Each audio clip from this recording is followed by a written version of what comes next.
തൃശൂരിൽ പോലീസുകാർക്ക് CPMകാരുടെ മർദ്ദനം. എരവിമംഗലം ഷഷ്ടിക്കിടെയുണ്ടായ ആക്രമണത്തിൽ ഒല്ലൂർ പോലീസ് സ്റ്റേഷനിലെ CPOയുടെ കൈയൊടിഞ്ഞു. 3 പോലീസുകാർക്ക് പരിക്കേറ്റു. SFI മുൻ ഏരിയ സെക്രട്ടറിയും CPM ചിറ്റിശ്ശേരി മുൻ ബ്രാഞ്ച് സെക്രട്ടറിയുമായ അനന്തുവാണ് ആക്രമണത്തിന് നേതൃത്വം കൊടുത്തത്. തൃശൂർ എരവിമംഗലം ഷഷ്ടിയോടനുബന്ധിച്ചാണ് ഈ സംഭവം ഉണ്ടാകുന്നത്. ഇതിൻ്റെ എല്ലാം തുടക്കം എന്ന് പറയുന്നത് ഈ ഷഷ്ടിയോടനുബന്ധിച്ചുള്ള നിയന്ത്രണങ്ങൾ, ആ നിയന്ത്രണങ്ങൾ പല വിധത്തിൽ നിർദ്ദേശങ്ങളായി നൽകിയിരുന്നു. ഇതിൽ CPM പ്രവർത്തകനായ അനന്തു എന്ന് പറയുന്ന വ്യക്തി, അയാൾ ഈ പോലീസിൻ്റെ വനിതാ പോലീസ് ഉദ്യോഗസ്ഥർ ഉൾപ്പെടെയുള്ളവർ നൽകിയ നിയന്ത്രണങ്ങൾ, അതുപോലെ തന്നെ നിർദ്ദേശങ്ങൾ അത് പാലിച്ചില്ല. അത് മറികടന്ന് മുന്നോട്ട് വരികയും അതിനോടൊപ്പം തന്നെ പോലീസുമായി വാക്കുതർക്കത്തിൽ ഏർപ്പെടുകയും ചെയ്തു. ഇതോടുകൂടി ഈ ഉത്സവപ്പറമ്പിൽ തന്നെയുള്ള ഒരു കൺട്രോൾ റൂമിലേക്ക് ഈ അനന്തുവിനെ പോലീസ് കൊണ്ടുപോവുകയും ചെയ്തു.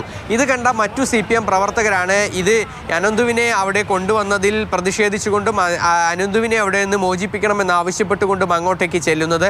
അത് പിന്നെ ഒരു വാക്കുതർക്കത്തിൽ കലാശിക്കുകയായിരുന്നു. പിന്നീട് അതൊരു സംഘർഷത്തിലേക്ക്, ഉന്തും തള്ളിലേക്കും സംഘർഷത്തിലേക്കും കലാശിക്കുകയായിരുന്നു.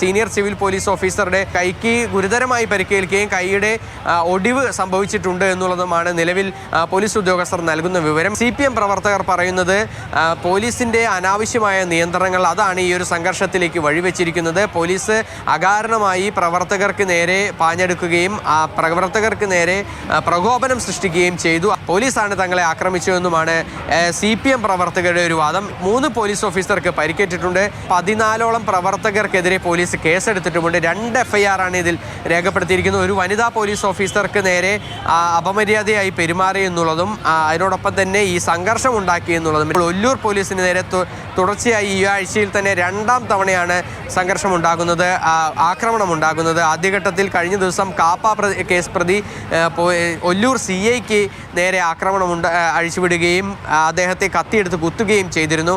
ഇതിപ്പോൾ ഒല്ലൂർ സ്റ്റേഷനിലെ തന്നെ മറ്റൊരു പോലീസ് ഓഫീസറിൻ്റെ കൈയാണ് ഒടിഞ്ഞിരിക്കുന്നത്.